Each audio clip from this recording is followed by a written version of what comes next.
લોકો આવી રીતે કરીને અલગ અલગ સેટઅપ કરીને 6 મહિનામાં પોતાની કેપિટલ હોય એ ઝીરો કરી નાખે, પછી એવું કહેશે કે સ્ટોક માર્કેટ સટ્ટો છે અને જુગાર છે. તો પ્રોપર સેટઅપ હોવું જોઈએ. પછી તમારો રિસ્ક રિવર્ડ રેશિયો હોવો જોઈએ કે આજ તમે કોઈ પણ જગ્યાએ એન્ટ્રી લો છો, કે માનો કે 100 રૂપિયા કોઈ પણ વસ્તુનો ભાવ ચાલે છે, સ્ટોકનો ભાવ ચાલે છે, તમારે ત્યાં એન્ટ્રી લેવી છે, તો તમારો રિસ્ક રિવર્ડ રેશિયો કેટલો છે કે આ 100 રૂપિયામાં હું આટલો સ્ટોપ લોસ લઈશ અને આટલો મારો ટાર્ગેટ હોવો જોઈએ. જ્યાં સુધી એ હું અચીવ નહીં કરું ત્યાં સુધી એ ટ્રેડ હું હોલ્ડ કરીને રાખીશ. ત્યારબાદ ઇમોશનલી ટ્રેડિંગ ના કરવું જોઈએ, કે ઘણા ઇમોશનલ ટ્રેડિંગ કરતા હોય, કે હાર્ટથી ટ્રેડિંગ કરતા હોય, પ્રોપર સેટઅપ બનેલું છે, વધે એવું છે, એનું સેટઅપ કામ કરે એવું છે, તો પણ ઇમોશનમાં આવી જતા હોય છે અને એ ટ્રેડ સ્ક્વેર ઓફ કરી દેતા હોય છે. તો ઇમોશનલ ટ્રેડ ના કરવું જોઈએ. ઘણા લોકો ઓવર ટ્રેડિંગ કરતા હોય છે. તમે ઘણીવાર સાંભળ્યું હશે કે સવારે પ્રોફિટમાં હોય, 3:30 પાછા લોસમાં હોય, તો એ ઓવર ટ્રેડિંગ કહેવાય. એક વખત તમે કામ કરવાનું ચાલુ કર્યું તો તમારો ટાર્ગેટ ફિક્સ હોવો જોઈએ કે ₹1,00,000 કેપિટલ છે મારી પાસે, મારે ₹1,000 ડેઈલીનો મને પ્રોફિટ મળી જાય તો મારે માર્કેટમાં કામ કરવાનું બંધ કરી દેવું છે. અને ઝાઝા પડતા લોકો શું કરતા હોય છે, ટ્રેડ ચાલુ રાખતા હોય છે, તો એનો આવેલો પ્રોફિટ પણ પાછો જતો રહે છે અને એ લોકો લાસ્ટમાં 3:30 વાગે લોસમાં આવી જાય છે. જે ઓવર એક ટ્રેડમાં એને પૈસા મળતા હોય, બટ સાંજ પડે 7, 8, 10 ટ્રેડ કરી નાખતા હોય અને લાસ્ટ એનો દિવસ લોસમાં જતો હોય છે. સ્ટોક માર્કેટની અંદર હું જ્યારે યુટ્યુબ જોતો હોઉં કે ઇન્સ્ટાગ્રામ પર જ્યારે વિડીયોઝ જોતો હોઉં જે ટ્રેડર્સને એ લોકો હોય છે, એક વસ્તુ એમ એક કોમન દેખાય છે કે જ્યારે બહુ હાઈ લેવલ પર પ્રોફિટ પર આવી જાય તે પછી એમનો એક ફ્લેક્સ બહુ જોવા મળે છે. તો એ ફ્લેક્સ એકચ્યુઅલમાં રિયલ હોય છે કે પછી દેખાવા માટેનો હોય છે, દેખાવનો હોય છે? એટલે સોશિયલ મીડિયામાં જે પ્રોફિટ બતાવતા હોય છે એની વાત કરો છો ને? કે વસ્તુઓ બતાવતા કે મેં આ ગાડી લીધી, આ ફોન લીધો, આ ટાઈપની વસ્તુઓ. સોશિયલ મીડિયામાં એવા ઘણા લોકો છે કે શો ઓફ કરતા હોય છે કે મેં આ બાય કર્યું, હું આવી કાર યુઝ કરું છું, હું દુબઈમાં રહું છું, આટલા પૈસા આટલો પ્રોફિટ મેં બનાવ્યો. તો એની સાયકોલોજી એના મગજથી એ લોકો ચાલતા હોય છે.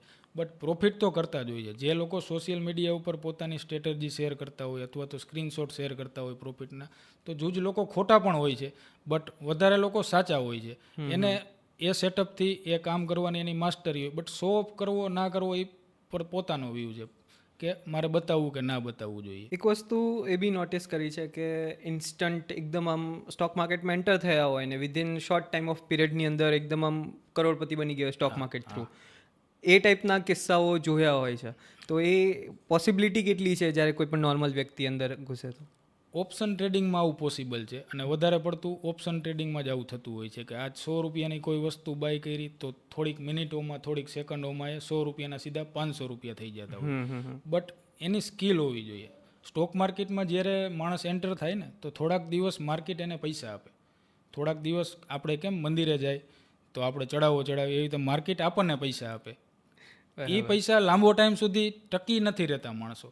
એ પછી થોડાક દિવસ થાય એટલે જેટલો પ્રોફિટ કર્યો હોય એના પ્લસમાં એની કેપિટલ હોય આ બધી ઝીરો કરી નાખે છે.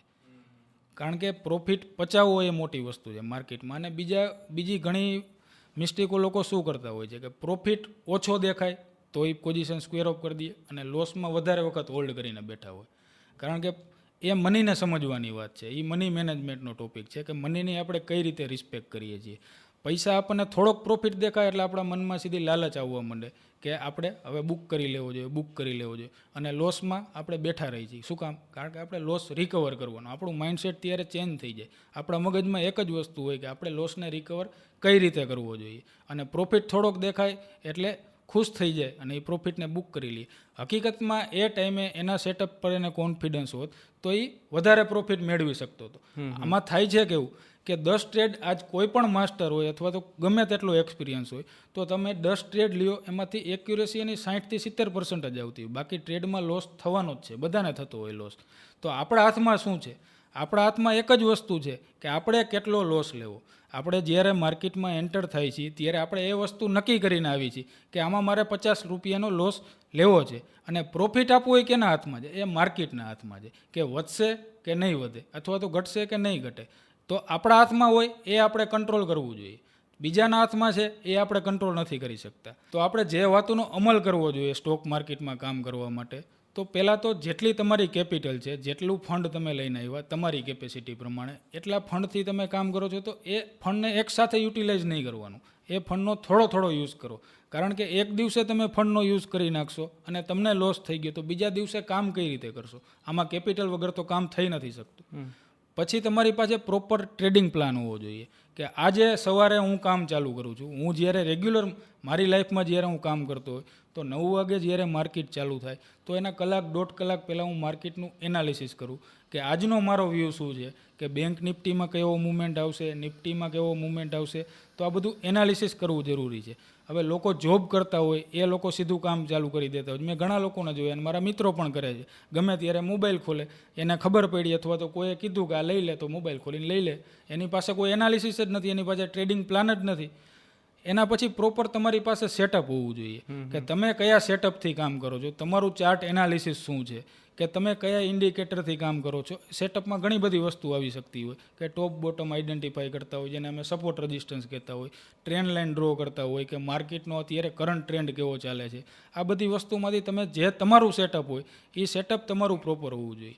પછી તમારો રિસ્ક રિવર્ડ રેશિયો મોટો હોવો જોઈએ કે તમે જેટલા રૂપિયા એને લોસ દેવા માગો છો એનાથી પ્રોફિટ વધારે હોવો જોઈએ. કારણ કે તમને મેં જેમ કીધું કે 10માંથી 7 ટ્રેડ સાચા પડે, 3 ખોટા પડે, તો એ ખોટા જે પડે છે તો એના રૂપિયા પણ આપણે કવર સાચા પડે તેમાંથી કરવાના છે. તો જો આપણો રિસ્ક રિવર્ડ રેશિયો મોટો નહીં હોય તો આપણે એ નહીં કવર કરી શકીએ.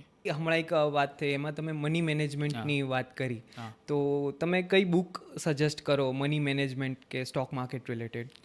એક સારામાં સારી બુક છે જે બધાને વાંચવી જોઈએ, રિચ ડેડ પુઅર ડેડ. એમાંથી ઘણું બધું નોલેજ જાણવા મળે. એના પછી બીજી એક બુકનું તમને સજેસ્ટ કરીશ કે સ્ટોક માર્કેટમાં અને ખાસ કરીને તમે ઓપ્શન ટ્રેડિંગમાં હોય તો ઓપ્શન ટ્રેડિંગમાં માનસિક શાંતિ હોવી જોઈએ. કારણ કે સ્ટ્રેસ આવવાનો જ છે, આમાં પ્રોફિટ લોસ થતા રહેવાના છે, એટલે સ્ટ્રેસ આવે. તો એક જાપાનની બુક છે ઇકીગાઈ કરીને, એ તમે વાંચો તો એમાંથી પણ તમને ઘણું શીખવા મળી શકે છે. યુએસ સ્ટોક માર્કેટ જ્યારે મેજરલી એની અંદર ચેન્જીસ આવતા હોય કે યુએસની અંદર કોઈ પણ જેમ કે ટ્રમ્પ ઇલેક્ટ થયા કે પછી કોઈ એવા ઇન્સિડન્ટ થયા તો એના કારણે ઇન્ડિયન સ્ટોક માર્કેટની અંદર પણ ઘણી ઇફેક્ટો આવી જતી હોય છે. તો એક કોરિલેશન કઈ રીતનું છે એમાં? એકબીજા દેશના સ્ટોક માર્કેટના ધંધાઓ છે આર્થિક રીતે બધી રીતે સંકળાયેલા હોય છે. આપણી કંપની ત્યાં કામ કરતી હોય, આપણા ઇન્વેસ્ટરો ત્યાં ઇન્વેસ્ટ કરતા હોય, ત્યાંના ઇન્વેસ્ટરો અહીંયા ઇન્વેસ્ટ કરતા હોય, અથવા તો આપણી દેશની કોઈ કંપની હોય તો એ અમેરિકામાં કામ કરતી હોય, અમેરિકા દેશની કંપની આપણામાં કામ કરતી હોય. એવી રીતે માનો કે તમે કીધું એ પ્રમાણે રશિયા યુક્રેનનું યુદ્ધ થયું તો આપણને શું ફરક પડવો જોઈએ? કારણ કે યુદ્ધ તો એ બંનેનું છે, તો આપણું માર્કેટ શું કામ નીચે આવે? તો કોઈના કોઈ રીતે એકબીજા સાથે બધા દેશો સંકળાયેલા હોય છે આર્થિક રીતે, તો એની ઇફેક્ટ આવવાની જ છે માર્કેટમાં. બરાબર. કારણ કે રિસેન્ટલી હમણાં મેં એક રિસર્ચ કરતો હતો સ્ટોક માર્કેટ રિલેટેડ, ત્યારે મને એક ન્યૂઝ મળ્યા ઇન્ડિયન સ્ટોક માર્કેટની અંદરથી 1,55,000 કરોડ રૂપિયા કાઢી અને એક્ઝિટ થઈ ગયા ઇન્વેસ્ટરો. તો મેજરલી ઇન્ડિયન સ્ટોક માર્કેટની અંદર એવું શું દેખાયું કે ઇન્વેસ્ટરો નીકળી ગયા? એને અમારી ભાષામાં આપણે કહીએ તો FII કહીએ છીએ કે જે બહારના ઇન્વેસ્ટરો, ફોરેનના ઇન્વેસ્ટરો હોય છે, અને આપણા દેશના હોય એને આપણે ડોમેસ્ટિક ઇન્વેસ્ટરો કહેતા હોય. એ ઇન્વેસ્ટરો એમના મોડલ પ્રમાણે, એમની સ્ટ્રેટર્જી પ્રમાણે કામ કરતા હોય છે. જ્યારે એને એવું લાગે કે અહીંયાથી મારે પ્રોફિટ બુક કરવો જોઈએ ત્યારે પાછા ફંડ કાઢી લેતા હોય છે, અને પાછા જ્યારે બોટમ બનતો હોય માર્કેટમાં ત્યારે પાછા ઇન્વેસ્ટમેન્ટ કરતા હોય છે. તો એની સ્ટ્રેટર્જી અને સેટઅપ પ્રમાણે એ લોકો ઇન્વેસ્ટમેન્ટનું કામ કરતા હોય છે. તો ત્યારે આપણા માર્કેટમાં ઇફેક્ટ આવવાની જ છે. આવડું મોટું માર્કેટમાંથી ફંડ કાઢે એટલે માર્કેટ નીચે આવવાનું જ છે. તો એ બધી ઇફેક્ટો આપણા માર્કેટમાં જોવા મળતી હોય છે. એક વસ્તુ મારે જાણવી હતી કે ગોલ્ડ, પછી મ્યુચ્યુઅલ ફંડ્સ, બોન્ડ અને સ્ટોક, આ 4 વસ્તુમાં સૌથી વધારે સેફ વસ્તુ કઈ છે કે જે રેગ્યુલરલી ન કરતા હોય એના માટે? તો આપણી સોસાયટીની આપણે વાત કરીએ, તમે મને કીધું ગોલ્ડ, બોન્ડ કીધું, સ્ટોક કીધું અને મ્યુચ્યુઅલ ફંડ કીધું. તો આપણા સોસાયટીમાં સૌથી વધારે જે વસ્તુને આપણે ઓળખીએ છીએ એ ગોલ્ડ છે. ગોલ્ડ. તો તમે ગમે તેને કહેશો તો એ લોકો ધીમે ધીમે ગોલ્ડમાં ઇન્વેસ્ટમેન્ટ કરતા જ હોય છે, અને એના જીવન માટે ઉપયોગ માટે પણ કરતા હોય છે, અને ઇન્વેસ્ટમેન્ટ પર્પઝથી પણ કરતા હોય છે. તો આપણે એ વિચારવાનું છે કે આપણે શું કામ કરીએ છીએ. માનો કે હું જોબ કરું છું તો મારી પાસે ટાઈમ મળતો નથી સ્ટોકનું એનાલિસિસ કરવાનો, મારી પાસે ટાઈમ નથી અને મને એટલી ખબર પણ નથી પડતી, અને મારે ઇન્વેસ્ટમેન્ટ કરવું છે.